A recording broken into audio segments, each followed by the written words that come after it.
ഈ അധ്വാനിക്കുമ്പോൾ വിയർപ്പിന്റെ അസുഖമുള്ള രാഷ്ട്രീയ നേതാക്കന്മാർ തമ്മിൽ കാട്ടിക്കൂട്ടണ പ്രത്യേകിച്ച് ഈ നിലമ്പൂരിൽ നടക്കുന്ന രാഷ്ട്രീയ നാടകം കാണുമ്പോൾ പൊതുജനങ്ങൾ അന്തം വിട്ട് നോക്കി നിൽക്കുകയാണ്. കാരണം ഈ നേതാക്കന്മാര് പൊതുജനങ്ങളെ സേവിക്കാൻ വേണ്ടി, പൊതുജനങ്ങളെ സേവിച്ച് ആനന്ദത്തിൽ നിർവൃതി കൊള്ളിക്കാൻ, ആനന്ദ നൃത്തമാടിക്കാൻ വേണ്ടിയിട്ട് എന്തൊരു തള്ളാണ്. എല്ലാവർക്കും പൊതുജനങ്ങളെ സേവിക്കണം, സ്നേഹിച്ചു കൊല്ലണം. ഇതിനു വേണ്ടിയിട്ട് ഭരണം കയ്യിൽ കിട്ടാൻ വേണ്ടി എന്തൊക്കെ കുതന്ത്രങ്ങളാണ് അവർ കാണിക്കുന്നത്, എന്തൊക്കെ തൊഴുത്തുകുത്താണ് ഇവിടെ സംഭവിക്കുന്നത്. ഇവിടെ തൊഴുത്തുകുത്ത് നടക്കുമ്പോ ഇവരെല്ലാവരും പേടിയോടെ കാണുന്ന BJP മെല്ലെ പതിയെ ബുദ്ധിയും ചാണക്യ തന്ത്രവും ഉപയോഗിച്ച് അവർ പിച്ച വെച്ച് ആരുടെ കാല് പിടിക്കണമെങ്കിലും പിടിക്കും, എന്ത് വേണേലും ചെയ്തു കൊടുക്കും, താഴ്ന്നോടത്ത് താഴ്ന്നു കൊടുക്കും. എല്ലാം ചെയ്തുകൊണ്ട് അവരവരുടെ പാർട്ടിയെ അങ്ങനെ മെല്ലെ വളർത്തിക്കൊണ്ടിരിക്കുകയാണ്. ഇപ്പൊ UDF കാര്യത്തിൽ സതീശനും അൻവറും ഇടഞ്ഞു നിൽക്കുമ്പോൾ ഇതിന്റെ ഇടക്ക് കുടുങ്ങിപ്പോയത് ആരാണ്? ലീഗാണ്. ലീഗിന് വ്യക്തമായിട്ട് ഒരു കാഴ്ചപ്പാടുണ്ട്. ആര്യാടൻ ഷൗക്കത്ത് എന്ന് പറഞ്ഞ ആ വ്യക്തി ഒരിക്കലും നിലമ്പൂരിൽ ജയിക്കാൻ പോണില്ല. ഇതിനുള്ള രണ്ട് കാരണമാണുള്ളത്. ഒന്നാമതായി കലാ കായിക സാംസ്കാരിക പുരോഗമനത്തിന്റെ പേരിൽ പല സമയങ്ങളിലും മുസ്ലിങ്ങളെ പല രൂപത്തിൽ കരിവാരി തേക്കാൻ വേണ്ടി ഈ ആര്യാടൻ ഷൗക്കത്ത് ശ്രമിച്ചിട്ടുണ്ട്. ആ ഒരു ദേഷ്യം മഹാഭൂരിപക്ഷം മുസ്ലിങ്ങൾക്കും ഈ ഷൗക്കത്തിനോടുണ്ട്. അദ്ദേഹം എന്ത് പൊതുജന പ്രവൃത്തി ചെയ്താലും ശരി, ഈ മുസ്ലിങ്ങൾക്ക് മറ്റുള്ള കാര്യത്തിൽ എന്ത് പറഞ്ഞാലും ശരി, സ്വന്തം കാര്യം വരുന്ന സമയത്ത് ഇത്തിരി ദീനീബോധം, അതായത് മതപരമായ ബോധം അനുസരിച്ചാണ് കൈകാര്യങ്ങൾ ചെയ്യുക. സ്വന്തം കാര്യത്തിൽ ഇപ്പൊ മറ്റുള്ള വീട്ടില് സ്ത്രീകളോ മക്കളോ അങ്ങനെ നടന്നോട്ടെ ഇങ്ങനെ നടന്നോട്ടെ ഒക്കെ പറയുമ്പോൾ സ്വന്തം വീട്ടിൽ അങ്ങനെ പറ്റൂല എന്നുള്ളൊരു തോന്നലുള്ള മഹാഭൂരിപക്ഷം മുസ്ലിങ്ങളാണ് ഇന്ന് കേരളത്തിൽ ജീവിക്കുന്നത്. അപ്പൊ അതുകൊണ്ട് തന്നെ ഇത്തരത്തിൽ ഷൗക്കത്ത് വരുന്ന സമയത്ത് മുസ്ലിങ്ങളിലെ മഹാഭൂരിപക്ഷം ആളുകളുടെയും മനസ്സിൽ ഈ ഷൗക്കത്തിനോട് ഇത്തരത്തിലുള്ള ദേഷ്യമുണ്ട് എന്ന് മുസ്ലിം ലീഗിലെ പല നേതാക്കന്മാർക്കും അറിയാം. മാത്രമല്ല, ഇനി മലയോര മേഖലയിലേക്ക് പോയി കഴിഞ്ഞാൽ അവിടെ വലിയൊരു സംഭവമുണ്ട്.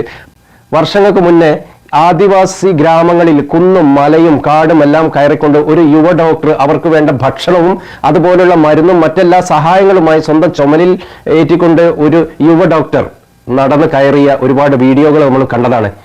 പക്ഷേ എന്താണെന്നറിയില്ല, എന്ത് താല്പര്യത്തിന്റെ പേരിലാണെന്നറിയില്ല, നിരന്തരം അദ്ദേഹത്തിനെ മാനസിക സമ്മർദ്ദത്തിലാക്കി അവസാനം അദ്ദേഹം അറ്റാക്കായിട്ട് ആ സാധു മരണപ്പെടുകയാണ് ഉണ്ടായത്. ആ പാവം ഡോക്ടറുടെ മരണത്തിന് കാരണമായിക്കൊണ്ട് ആര്യാടൻ കുടുംബത്തിലേക്ക് അറിഞ്ഞോ അറിയാതെയോ ഒരു ചീത്തപ്പേര് വന്നിട്ടുണ്ട് എന്നുള്ളത് ആദിവാസികളുടെ ഇടയിൽ ഒരു സംസാര വിഷയമുണ്ടെന്നാണ് അറിയപ്പെടുന്നത്. അതുകൊണ്ട് തന്നെ എന്ത് വാരിക്കൂരി കൊടുത്താലും ആ സ്നേഹനിധിയായ ഡോക്ടറോളം ഒരിക്കലും ഒരു നേതാക്കന്മാരും അവർക്കാവുകയില്ല. അതുകൊണ്ട് തന്നെ ഈ ആര്യാടൻ ഷൗക്കത്തിനെ ഈ മലയോര മേഖലയിലുള്ള ആദിവാസികളുടെ ഇടയിലും കാര്യമായിട്ട് താല്പര്യമില്ലാത്ത വ്യക്തിയാണെന്നാണ് അവിടെ നിന്ന് അറിയാൻ കഴിഞ്ഞത്. ആര്യാടൻ ഷൗക്കത്ത് നിലമ്പൂരിൽ ജയിക്കണമെന്നുണ്ടെങ്കിൽ തീർച്ചയായും അൻവറിന്റെ ആത്മാർത്ഥമായിട്ടുള്ള സപ്പോർട്ട് വേണം. അല്ലാതെ ഒരിക്കലും അദ്ദേഹം അവിടെ ജയിക്കാനുള്ള ഒരു സാധ്യതയും കാണുന്നില്ല. ഒരിക്കലും ജയിക്കൂല. UDF-ലുള്ള മഹാഭൂരിപക്ഷം ആളുകൾക്കും ഈ സത്യാവസ്ഥ തിരിച്ചറിയാമെങ്കിലും എന്തുകൊണ്ടാണ് ഈ അൻവറിനെ പുറത്തു നിർത്തുന്നത്, അടുപ്പിക്കാത്തത് എന്നുള്ളതിന്റെ ഒരു കാരണം അദ്ദേഹത്തിന്റെ നാവ് തന്നെയാണ്. അദ്ദേഹം ഇവിടെ കയറി കഴിഞ്ഞാലും അദ്ദേഹത്തിന്റെ ഒരു ചുറ്റുപാടും ഒരു കാഴ്ചപ്പാടുമുണ്ട്.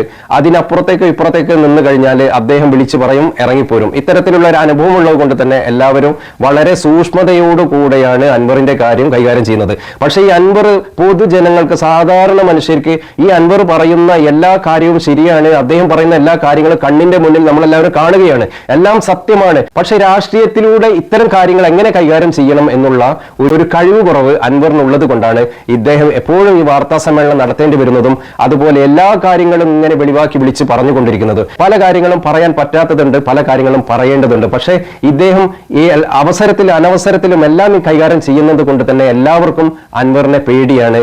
അതുകൊണ്ട് തന്നെ മുന്നണിയിലേക്കുള്ള പ്രവേശനം അങ്ങേയറ്റം സൂക്ഷ്മമായി നിരീക്ഷിച്ചുകൊണ്ട് ഏതൊരു പാർട്ടിയും അൻവറിന് ഒരു മുന്നണി പ്രവേശനം കൊടുക്കുകയുള്ളൂ.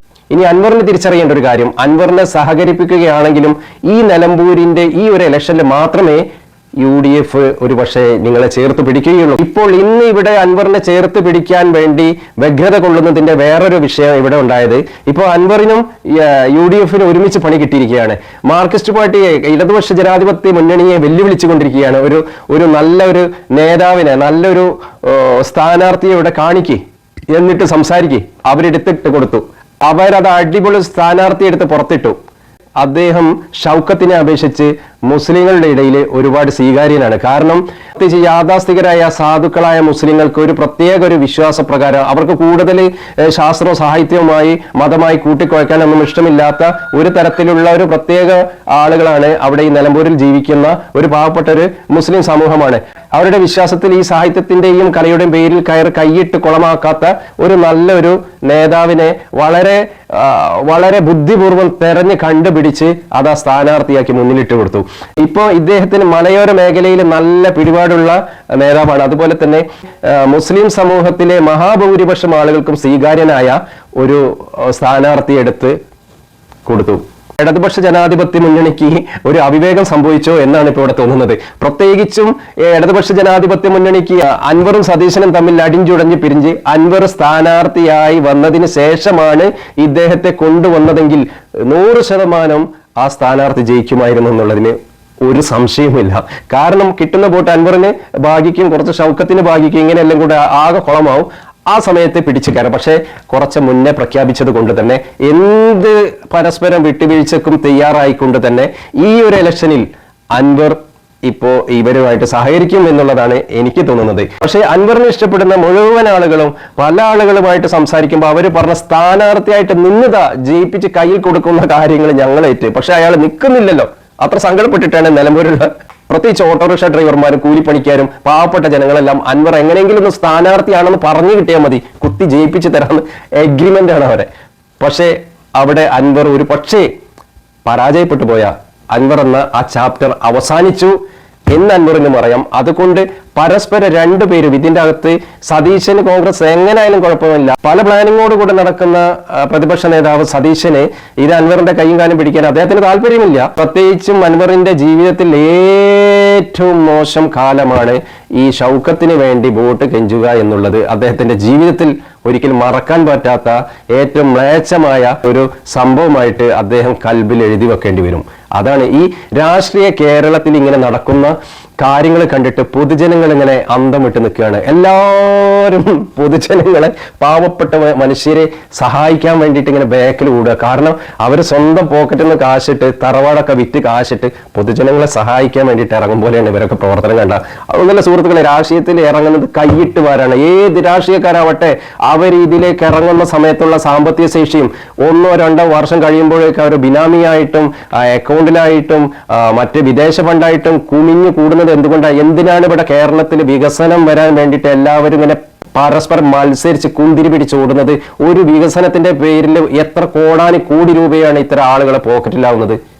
നികുതി കൊടുക്കുന്നുവെന്ന് നികുതി കൊടുത്ത്, അധ്വാനിക്കുന്നുവെന്ന് അധ്വാനിച്ച് അങ്ങനെ ജീവിക്കും, അങ്ങനെ ചത്തുപോകും. ഇത്തരമുള്ള രാഷ്ട്രീയ കുറുക്കന്മാര്, ഇത്തരത്തിൽ രാഷ്ട്രീയത്തിൽ കിടന്ന കുന്തിരി ചാടുന്ന കുറുക്കന്മാര്, അവരങ്ങനെ തിന്ന് കൊഴുത്ത് സുഖസുന്ദരമായി AC കാറിലൊക്കെ കറങ്ങി അങ്ങനെ അടിപൊളി ഇടക്കൊരു മൈക്കിൽ 4 ഡയലോഗും ചാമ്പി, അല്ലെങ്കിൽ ഫേസ്ബുക്ക് അക്കൗണ്ടിൽ 4 ഡയലോഗ് എഴുതി പിടിപ്പിച്ച് അവരിങ്ങനെ സുഖസുന്ദരമായിട്ട് ജീവിക്കും. ഈ പാവപ്പെട്ട മനുഷ്യർ എന്നും വരി നിന്ന് വോട്ട് ചെയ്ത് അവരെ ജയിപ്പിച്ച് വീണ്ടും ഈ മണ്ണിലേക്കും ചേറിലേക്കും മറ്റ് പണിയിലേക്ക് ഇറങ്ങുക, അങ്ങനെ ജീവിക്കുക. ഇതൊക്കെ തന്നെയാണ് നാടകമേ ഉലകം. ഈ രാഷ്ട്രീയം കൊണ്ട് പൊതുജനങ്ങൾക്കുള്ള ലാഭം എന്ന് പറഞ്ഞ ഈ കോമഡി ഷോ എല്ലാം ടിവിയിലും മൊബൈലും കാണുന്നത് പോലെ തന്നെ ഈ രാഷ്ട്രീയ ചവിട്ട് നാടകം കണ്ട് നമുക്ക് മനസ്സിന്റെ അകത്ത് പൊട്ടി ചിരിക്കാം. അങ്ങനെ കുറച്ച് ദുഃഖം മറക്കാം. നന്ദി, നമസ്കാരം.